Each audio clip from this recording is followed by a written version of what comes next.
මිනසාන් ඔගෙන්ගේ දෙස්කා මේ විඩියෙන් අපි කතා කරන්න බලාපොරොත්තු වෙන්නේ ජපන් භාෂාවේ අතීත කාල සහ වර්තමාන කාල වාක්‍ය ගොඩනැගීම.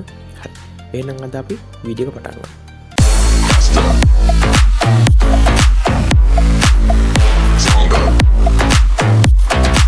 හරි, එතකොට අපි කලින් වීඩියෝ වල කතා කරලා තියෙනවා හිරගන අකුරු ටික කොහොමද ලියන්නේ, ඒවත් එක්ක ඇනිමේෂන් කොහොමද තියෙන්නේ, ඒ වගේ මේවට අදාළ උදාහරණ මොනවද, ඒ ටික අපි කලින් වීඩියෝ සීරීස් එකේ අපි කතා කරලා තියෙනවා. ඔයාලා මේ ප්ලේලිස්ට් එක බැලුව නැත්නම් බලන්න මම පල්ලෙහායින් ලින්ක්ස් ටික වගේම මේ හරි උඩින් කාඩ් එකක් දාන්නම්. ඔයාලා ඒ වචන ටික සහ ඒ අකුරු ලියන ආකාරය මුලින් ධම්ම ඉගෙන ගන්න කෙනෙක් නැහැ ලියන ආකාරය ඒ පිළිවෙලට ස්ටෙප් කෝඩ් එකටම ජපානයේ තියෙන ඒ නීතියටම ලියන්න පුරුදු වෙන්න.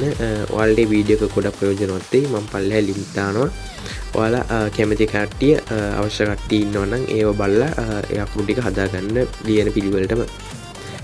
හරි, මේ තියන්නේ අපිට වර්තමාන කාල අතීත කාල අපිට හදා ගන්න පුළුවන් ලේසි chart එකක්. අපි මේ chart එකට කලින් අපි මුලින්ම වචන ටිකක් අපි පුරුදු වෙලා යමු අපිට වාක්‍ය හදන්න ලේසි වෙන්න. හරි, අපේ සාරනාමය යටතේ අපිට පළවෙනියට තියෙනවා වත්තෂි. වත්තෂි කියන්නේ මම. ඒ වගේම වත්තෂි ටචි. වත්තෂි ටචි කියන්නේ අපි. අනත කියන්නේ ඔබ. කරේ කියන්නේ ඔහු. එතකොට අපිට තියෙනවා තව කරේර කියන්නේ ඔව්. ඊට පස්සේ කනජු කියන්නේ ඇය. මේක අනිවාර්යෙන් නෝට් එකක් දාගන්න. හරි, ඊට පස්සේ අපිට පොදු නාම යටතේ අපිට උදාහරණ විදියට තියෙනවා සෙන්සෙයි. සෙන්සෙයි කියන්නේ ගුරුතුමා හෝ ගුරුවරිය. දෙන්නටම අපි සෙන්සෙ තමයි කියන්නේ. එතකොට ගකුසෙයි කියන්නේ ශිෂ්‍යයා හෝ ශිෂ්‍යාව. දෙන්නට මේක පාවිච්චි කරනවා. එතකොට කෂු කියන්නේ ගායකයා ගායිකාව.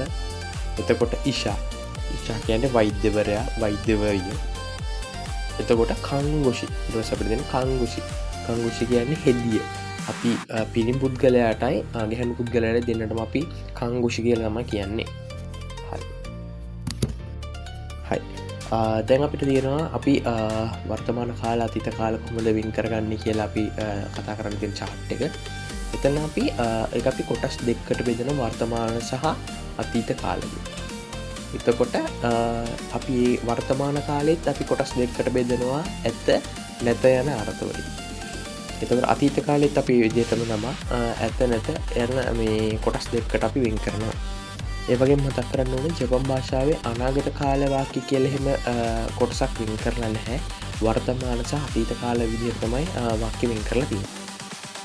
හරි, එතකොට වර්තමාන කාලේ ඇත නම් අපි දානවා දෙස්. අපි යොදනවා දෙස් කියන පද. හරි, ඊට පස්සේ වර්තමාන කාලේ නැත. වර්තමාන කාලේ නැත්නම් අපි දානවා දෙවාරි මසෙන් කියන. ඒ වගේම තමයි අපි අතීත කාලේ ඇත. අතීත කාලේ ඇත වලට අපි දානවා වාක්‍ය අවසානයේ දෙෂ්තා කියලා. හරි, ඒ වගේම අතීත කාලේ නැත අර්ථයේදී අපි දානවා දෙවාරි මසෙන් දෙෂ්තා කියලා. හරි, එතකොට මෙතන දෙවාරි මසෙන් දෙෂ්තා අන්නේ දෙකේ නෝට අපිට ජාරි මසෙන් දෙෂ්තා කියලා අපිට යූස් කරන්න පුළුවන් මේ දෙකටම. ඔයාලා මෙතන පේනවා chart එකේ මම ඉස්සරහින් දාලා දෙනවා ජාරි මසෙන් දෙෂ්තා, ඒ වගේම දෙවාරි මසෙන් දෙෂ්තා කියලා එකයි දෙක වෙන් කරලා දෙවා ඇලයිලා ජා මේ දෙකම අපිට යූස් කරලා රිමසෙන් කියන්න පුළුවන්. කියන්නේ දෙවාරි මසෙන් ඒ වගේම ජාරි මසෙන්. ඒ වගේම අනිත් එක ගත්තොත් අපි දෙවාරි මසෙන් දෙෂ්තා ජාරි මසෙන් දෙෂ්තා මේ විදිහටම දෙක විදිහටම අපිට ඒක පාවිච්චි කරන්න පුළුවන්. ඊට පස්සේ තව එකක් ඔයාලට මේ පැත්තෙන් පේනවා ක අක්ෂරය. අපි අනිවාර්යෙන් කියන්නේ මොකක් හරි වාක්‍යයක අපි ප්‍රශ්නාන්තයක් කියන්නේ මොකක් හරි ප්‍රශ්නයක් අහද්දී අපි වාක්‍ය අවසානයේ අපි ක අක්ෂරය යොදනවා. හරි, ඒක ඔයාලට ගොඩක් පැහැදිලි වෙන්නත් එක්ක වාක්‍ය ටිකක් හදලා බලමු. හරි, පළවෙනි වාක්‍ය පොඩ්ඩක් බලමු. වතශිව ගකුසෙයි දෙස්. මෙතන වේ යන දාසෙත් තමයි අපි දෙස් දාන්නේ. ඒ කියන්නේ වර්තමාන කාල ඇත. හරි, ඒ වාක්‍යය පොඩ්ඩක් බලන්න. මම ශිෂ්‍යයෙක් වේ. වතශිව ගකුසෙයි දෙස්. හරි, ඒ වගේම අනිත් උදාහරණ බලන්න. මම ශිෂ්‍යයෙක් නොවේ. මම ශිෂ්‍යයෙක් නොවේ කිව්වහම වත්තශිව ගකුසෙයි දෙවාරි මසෙන්.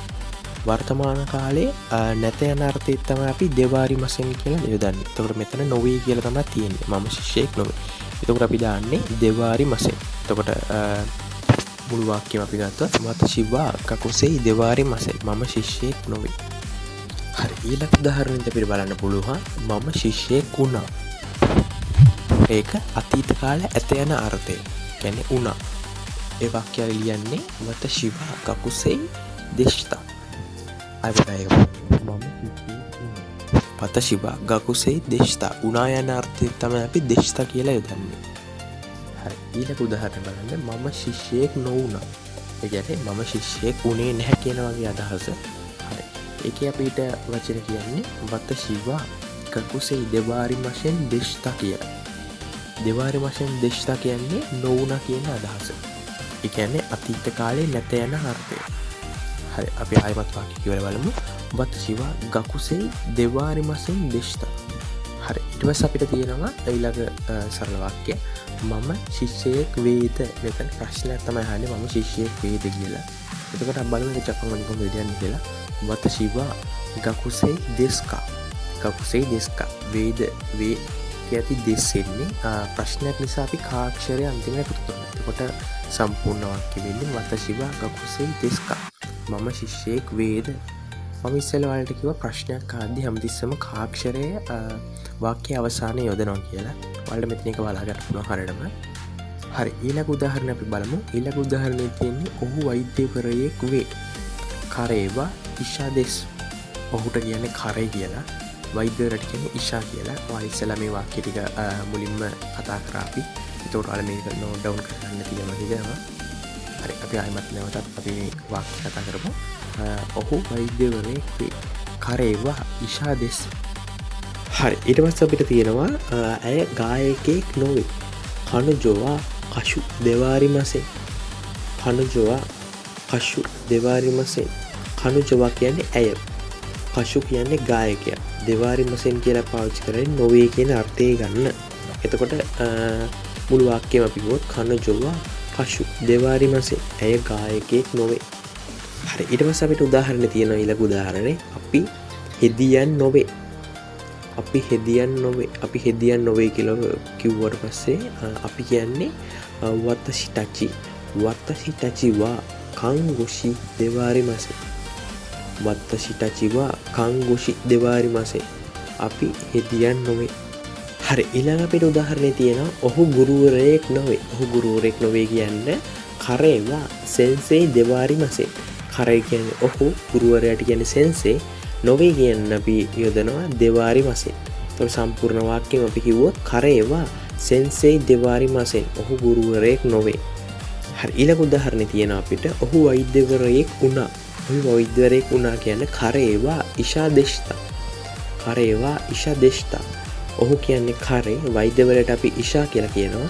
ඒ වගේම වුණා කියන අර්ථය ගන්න අපි දෙෂ්තා කියන පදේ යොදනවා. එතකොට සම්පූර්ණ වාක්‍ය කරේවා ඉෂාදෙෂ්තා. හරි එහෙනම් අද අපි මේ වීඩියෝ එක මෙතනින් අවසන් කරනවා. හයි අපි ඊළඟ පාර අපි අලුත් පාඩමකින් හම්බෙමු.